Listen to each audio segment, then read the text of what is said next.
What's up, YouTube? Matt with another video, man. Look, man. She tried to sell her baby, bro. This shit about to get intense, bro. Let's get into it. Come on now, make sure y'all like that video. That's all I ask, bro. Let's get into it, bro. You know, she said, if you give me $500 right now, you can have. I said, have what? She said, have her. And she put her down in the leaves. What? No, I would never sell my child. And she said, well, I don't need help. I just don't want the bastard. My child is my life. I never, ever hurt my baby. And I'm like, is she crazy?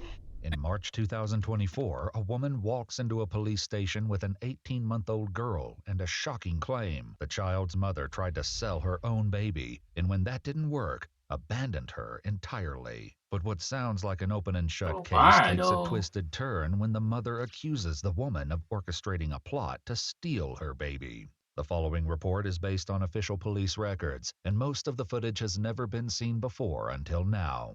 On the afternoon of March 5, 2024, a woman comes into the Palatka, Florida Police Department with an 18-month-old baby on her shoulder and an extraordinary story. Okay. I'm gonna bring her some clothes, diapers over, but we didn't. I was gonna. Man, I hope we ever wrong, bro. Get it. Go get it, bro. Don't get it, man. Don't cry, sweetie. Because she don't deserve it. I'll come in there and I'll come sit with you. Well, I'll come sit with you. All right. I called DCF to John, and he's gonna be calling me back. Thank you so much for doing this. I know that this is way outside of what I'm a mom first. I understand. The woman is an employee at H&R Block, and she says she was getting ready to close last night when a client named Jessica came in with her baby daughter. Both of them had no shoes on. Her and Jessica walked in, and she asked me could I give her a new Emerald card because her taxes had dropped, and she. Hey, you go ahead on now. This is a proper way of snitching, man. So It's I a got right ready way to to put her snitch, bro. stuff in, and I damn sure will snitch too. I'll snitch for sure. And she was like pointing at her private, like it was irritating her or something. So I was like, oh, maybe it's the diaper, you know, kids get irritated or whatever. And she was like, she's not gonna do that because I only have one diaper for her. So she put the diaper back on her. And it wouldn't, you know how the sticky side of the diaper, it wouldn't stick no more. So she like hit her. And was like, you just stupid. You should have did that. And I was like, what? So I called the police. She says she waited until police arrived and then went home for the night, unaware that her involvement with this woman was far from over. This morning I came 7 a.m. The mom, Jessica, was laying on the AC unit. And she was in a Dollar General's buggy. And it was drizzling. Man, this is hella details right here, bro. She was Hella sleeping, details, the baby man. was in there hollering. Well, I said, do you need help? Like, do you need me to call DCF so they can help you? And she said, no, don't worry about it. And she snatched her daughter out the top part and slammed her in the bottom part. The woman says that Jessica left at that point. Not long after, someone at a nearby restaurant calls the police to complain about a woman and her baby walking around asking for food. The responding officer finds Jessica inside, annoyed that someone reported her. Because they were worried about the baby. Because she's throwing a tantrum. No, well, more they wanted to make sure the baby was okay and that you were okay. I'm fine. I'm trying to find emergency housing. So what's the situation? What are you going through right now? I'm going through a lot. Like as far as housing, why are you looking for emergency housing? Because I had a boyfriend who used to beat the out of me, and I don't want it around my kid. Okay, that's understandable. If you can please help me in any way. Well, okay, so I've got our victim's advocate coming out. She's gonna talk to you. She's gonna bring some stuff for the baby. Where? She'll be coming over here. You know, just because the baby cries doesn't mean that they're in trouble. No. I'm sure you have kids. I do. I have a son and a stepdaughter. I can't even believe this. Is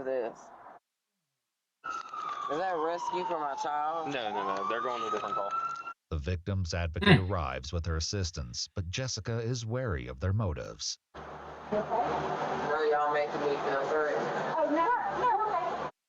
This is the victim's advocate that I told you I had coming. No, y'all really making me feel And they got people to help too. No, we have a bunch of stuff for you and the baby. Jessica settles enough to accept the help these women have brought for her, but she doesn't let her guard down entirely. It's just right now, I'm needing a place to stay. She thinks They're just trying to I'm help. gonna take her away from her. I'm not taking her away from mommy. But Jessica does wind up separated from her daughter, and according to the woman at the police station, it happened later that day. She came back to our job. At this point, she's yelling at the customers in there to give her money. I said, ma'am, you gotta leave. Like you have to leave now. She said, oh, I'm not leaving. And then she took her in the bathroom. When she left out of there, I called the police. And she literally pushed the buggy in the road and laughed about it. And then hurry up and grabbed it. Oh, And hell I'm no. like, is she crazy? She says that although she gave the officer details about Jessica's behavior, she was told that it would come down to her word against the mother's, but it wouldn't be long before Jessica would return yet again, and this time she would come with a shocking offer. She came back. I see her walking back towards our job. And she said, come here, because I trust you, come here. So I'm like, oh my God. I asked 2 of my coworkers to walk out with me because I don't know what's in somebody's mind. And as I walked over there, she said, if you give me $500 right now, you can have it. I said, have what? Oh, She said, have whoa. her. And she put her down in the leaves. And I said, are you serious? Have a kid. Got up and she was getting ready to walk in the road. And I grabbed the baby and I picked her up and I said, I'm not giving you no money. She said, well, just have her because it's just too much for me.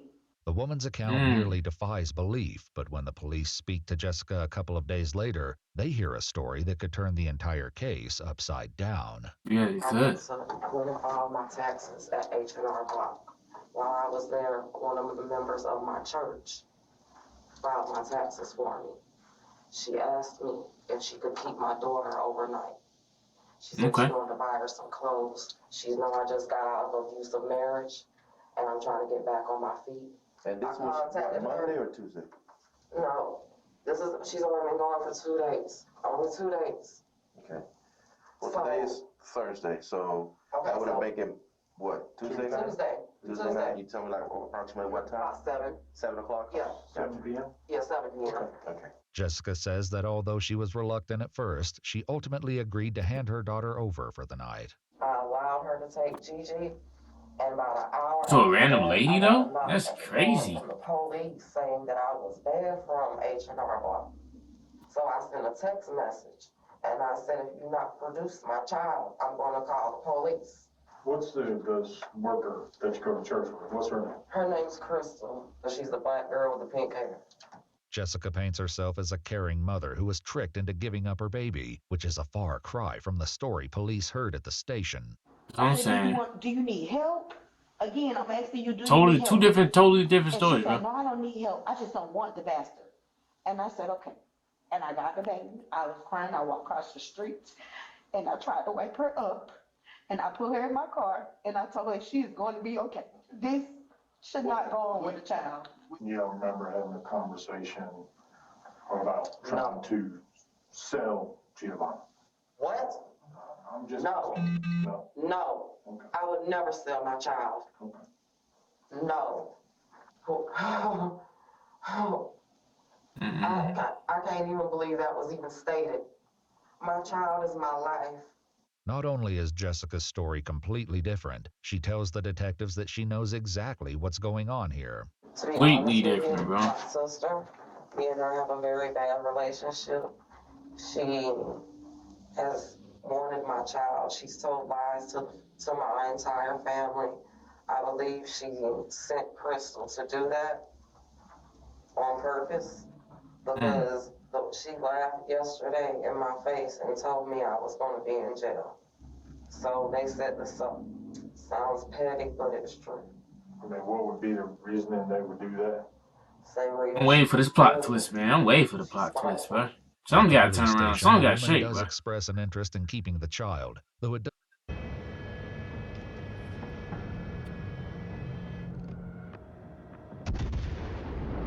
doesn't seem to come from a place of malice. So will DCF let me take her home?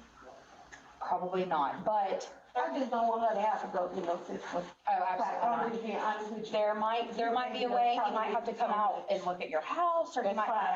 So we'll figure something out. But as far as Jessica's concerned, there's no reason why her daughter can't be with her. You know I don't deserve to be in jail for this. I never, ever hurt my baby. If you see her here, she. We don't know yet. This right here. Yeah. You can see it. Yeah. She elbowed her last night. So that was from last night? Oh, you can see it good now. It's swole all right here. The bruise. She got dirt all in her nose. I'm an RN. I can't lose my That's sad, child man. or my license. Jessica was a licensed practical nurse, but her license was put on probationary status a year prior when she failed to notify the Board of Nursing that she pled no contest to a disorderly conduct charge. But the detectives are only concerned about Jessica's current story, which seems to have a couple of significant problems. I allowed her to take Gigi, and about an hour after that, I got a knock at the door from the police saying that I was banned from H&R Block. Jessica's stated timeline would put this at approximately 8 p.m. However, the detectives know that she was banned from H&R Block at 11:30 in the morning. She asked me if she could keep Are my you doors lying for open. sure? Okay, I would have make it, She trying. what, Tuesday night? Tuesday night? Yeah. Jessica says that Crystal took custody of the baby on Tuesday night, which would have been impossible given that the baby was sitting in the police department on Tuesday afternoon. That's what I'm saying. What's the worker that you go to church with? What's her name? Her name's Crystal. But there's no one at H&R Block by the name of Crystal. The woman who brought her baby to the police station is named Anita, and she says that she only knows Jessica as a client. Are y'all gonna let me go? No, man. No, there is a warrant for your arrest. I'm saying, but like, I mean, you are under arrest. In February 2025, Jessica Woods pled no contest to her charges and was convicted of 6 crimes against her child, including unlawful desertion and illegally placing a child for adoption. She was sentenced to 4 years in prison and 10 years of probation. According to the Palatka Police Department, her daughter has been placed in foster care. Sad little story right there, man. I tell you. Message from someone saying they were behind a car. Their friend was kidnapped from a Chick-fil-A in Palm Coast, and they were on the interstate. Hey, what? Yeah, what's going on, brother? I clicked on a different video and got different information. Man, yo, if y'all had kids, bro, keep your kids, bro. Don't be like these people over here selling kids, but come on now. Yeah, for a reason, bro. That's your problem. Don't push on nobody else, bro. Let's get it to it, bro. See you on the next one. Peace.